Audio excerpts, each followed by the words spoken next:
Había un día del curso en que todo el colegio salía a dar un paseo, es decir, tomaban parte en él los tres maestros en unión de todos los alumnos.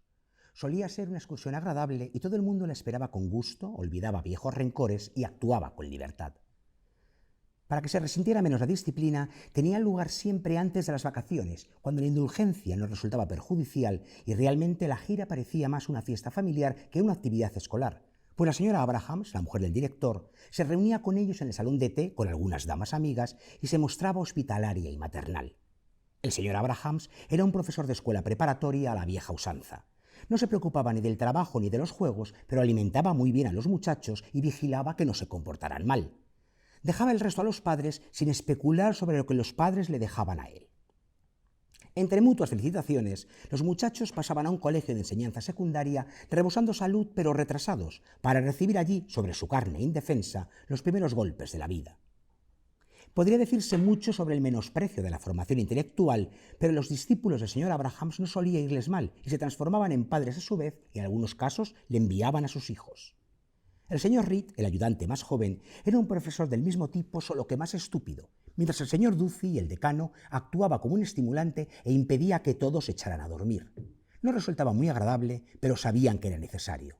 El señor Ducey era un hombre competente, ortodoxo, pero no totalmente desligado del mundo, ni incapaz de ver las dos caras de un problema. No era el adecuado para tratar con los padres ni con los muchachos más torpes, pero era bueno para los de primera fila y hasta había instruido a alumnos becados. No era un mal organizador. El señor Abrahams, mientras fingía llevar las riendas y prefería al señor Reed, dejaba las manos libres al señor Ducey y acabó por hacerle su socio. El señor Ducey siempre tenía algo en la cabeza. En esta ocasión era Hall, uno de los muchachos mayores, que les dejaba para ingresar en un colegio privado. Quería tener una larga charla con Hall durante el paseo. Sus colegas ponían objeciones debido a que esto les dejaría más trabajo y el director subrayaba que ya había hablado él con Hall y que el muchacho preferiría hacer su última excursión con sus condiscípulos. Esto era probable, pero al señor Ducey nadie le disuadía nunca de hacer lo que era correcto. Sonrió y guardó silencio. El señor Reed sabía en qué consistiría la larga charla, pues al poco de conocerse habían tocado aquel tema profesionalmente. El señor Reed no estaba de acuerdo. «Terreno resbaladizo», había dicho. El director ni lo sabía ni habría querido saberlo. Separándose de sus alumnos cuando cumplían los 14 años, olvidaba que se habían hecho casi hombres.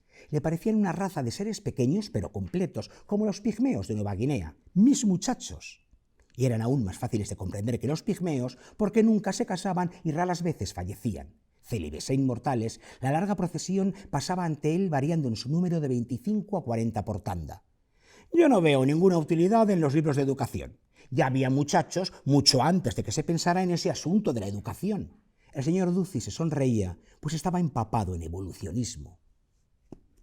Y Hall, ese muchacho que se marcha de la escuela preparatoria para estudios superiores, tiene un nombre, y ese nombre está en la portada del libro. Maurice. Maurice.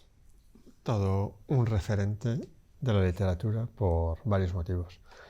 Hay que decir que M. Foster la escribió entre 1913 y 1914, después de una visita que hizo a un amigo que lo marcó mucho.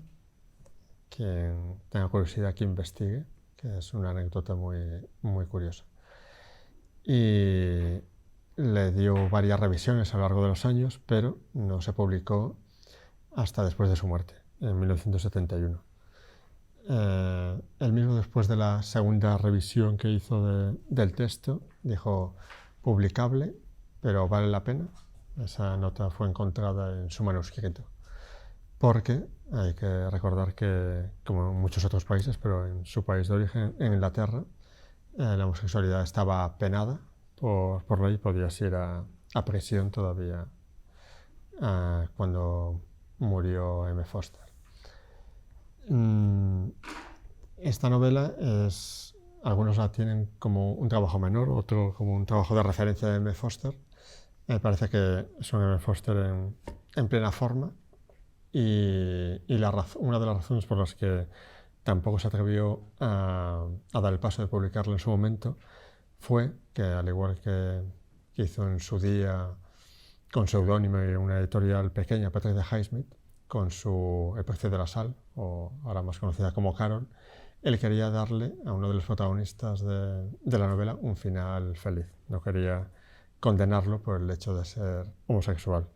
Y eso, pues, no sabía muy bien cómo iba a reaccionar tanto el sector crítico como el público. Después de éxitos como Regreso a Hogwarts o Pasaje a la India, pues no se atrevía tampoco a empañar su reputación por ello.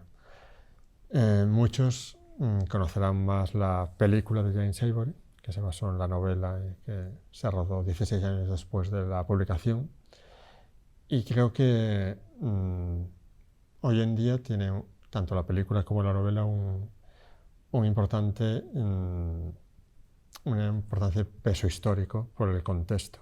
La novela por circunstancias obvias, pero la película también porque fue, digamos, una película comercial de época, pero que contaba una historia homosexual de la época eduardiana, que es la época en la que transcurre la novela, de un modo natural y que mucho del público, digamos, heterosexual, que a lo mejor no habían ido a ver pues, películas de Fassbinder o de Almodóvar, pues si fueron a ver Maurice porque tenía la apariencia de una película normal, pero viendo una película normal y comercial, pues les daba una visión pues muy terrenal y muy accesible de una historia homosexual. O sea que yo creo que históricamente, tanto en la literatura como en el cine, Maurice es un título de referencia y de peso. Y además la adaptación de James Ivory, firmada por él, por cierto, como en colaboración, pero firmada por él, no con su guionista habitual, Ruth Prauer Javala, entronca con la adaptación que habíamos visto en televisión pocos años antes de Retorno a Braeshead. Está también La joya de la corona, o sea, la literatura británica hablando a las claras del tema homosexual y censurando y reprobando a una sociedad que lo castigaba, lo penaba y se sentía mucho más segura si estas personas, y a algunos no les daban ni categoría de personas, iban a la cárcel. O sea que por muchos motivos, como dices tú, valiente. O sea, que solo sea por la importancia, entre comillas, histórica, que los espectadores se acerquen a este Maurice porque vale la pena, aparte de su importancia literaria en sí, independientemente de la trama. Pues vamos a hablar precisamente de libertad, y vamos a hablar de desarrollo, y vamos a hablar de lo nuevo, y vamos a hablar de lo yeye, que ya verán ustedes, es una de las primeras y gratísimas sorpresas de este magnífico tratado, de este magnífico estudio, de este magnífico acercamiento a un momento concreto de España. La España yeye no es solo lo que nos puede sonar por la música y por el éxito, hay mucho más a lo que llamar yeye, y así lo demuestra, digo, en este magnífico libro publicado por Almuzara, Manuel Espín, al que damos la bienvenida, El arpa de Bécquer. Encantados y muchas gracias por invitarme.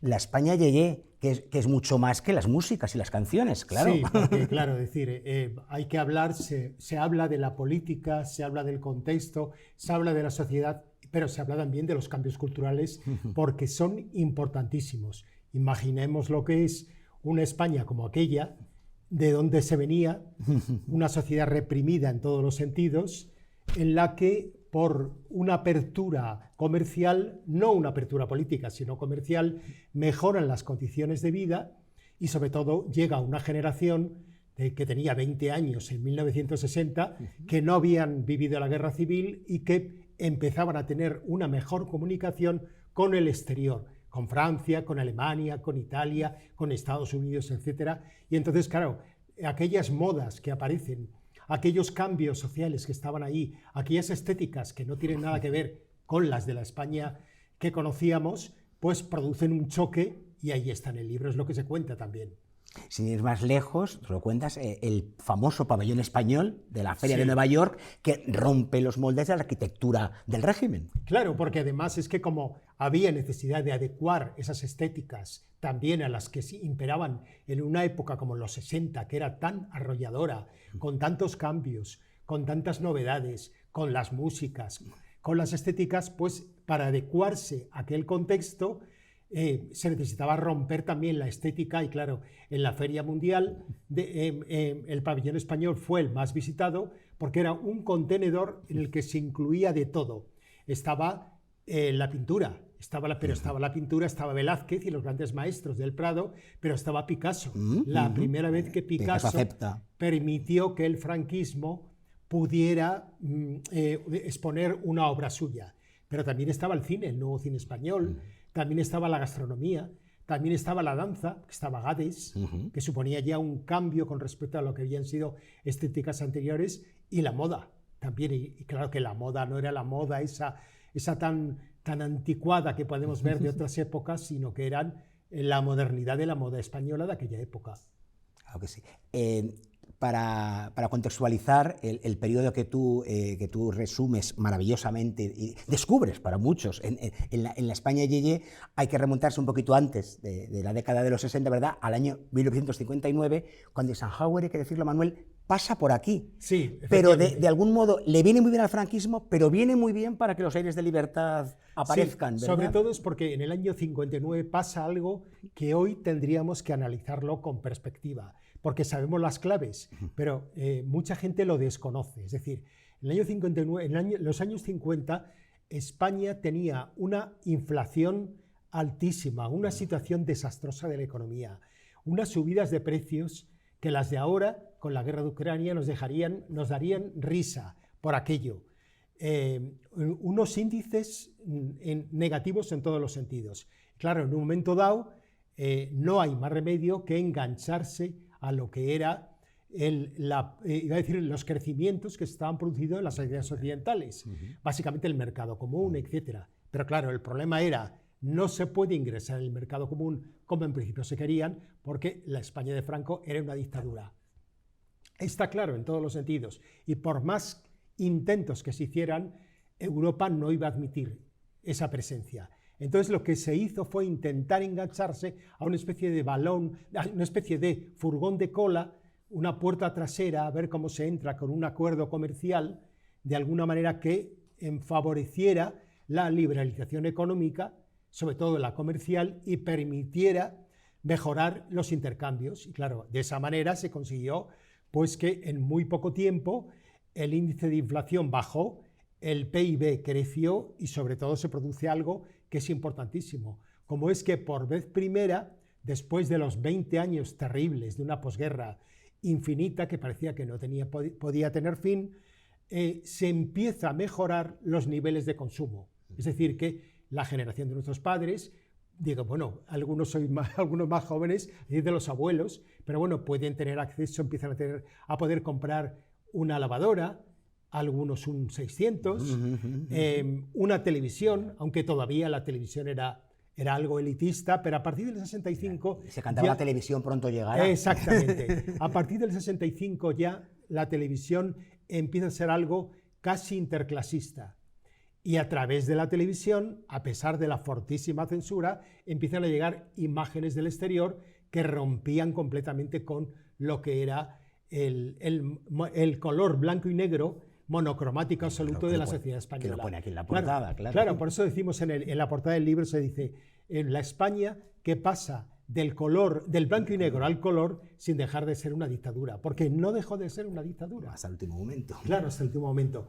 Pero dentro de ese contexto se producen situaciones verdaderamente sorprendentes. En el libro, hablabais antes de Maurice, de la novela, que me parece que es una novela, a mí me gusta más la novela que la película. La película me parece que está demasiado almibarada, como le pasa a muchas películas de Ivory, pero que la novela me parece que tiene el mérito de que habla de una relación homosexual en unos términos en los que está normalizado, no hay una culpabilización, no es pecado, entre comillas. Pero bueno, volviendo a lo que era la sociedad española, imaginaros en la sociedad española en el 62, cuando se roda una película, cómo es diferente. Que en el libro se menciona. Yo no sé si la habéis visto. Yo lógicamente, yo la he visto pues, a través de una plataforma y me hizo muchísima gracia porque es una película que es absolutamente erótica. Tiene algunas de las escenas más eróticas que he visto en mi vida. Es decir,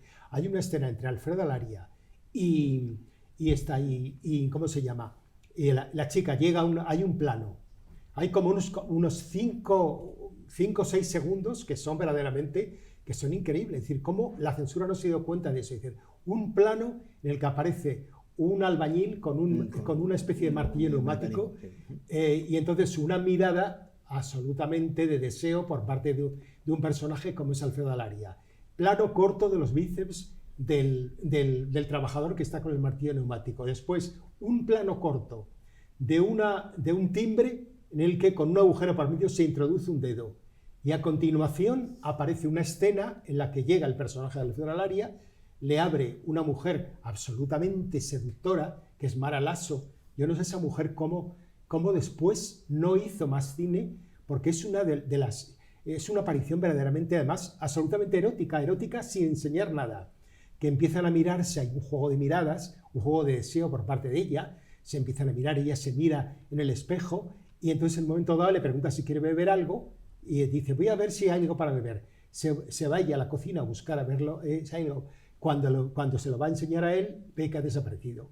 Es decir, porque lógicamente lo que viene a decir es que no le gustan las mujeres. Entonces, eso, imaginaros cómo en esa película en la que hay un tono completamente, iba a decir, fuera de lo común, con unos números musicales que parece que son casi sadomasoquismo. Sí, entonces, todo eso, la censura rígida, absolutamente rígida, que era capaz de prohibir cosas que hoy nos parecen absolutamente ridículas, la autoriza sin ningún corte.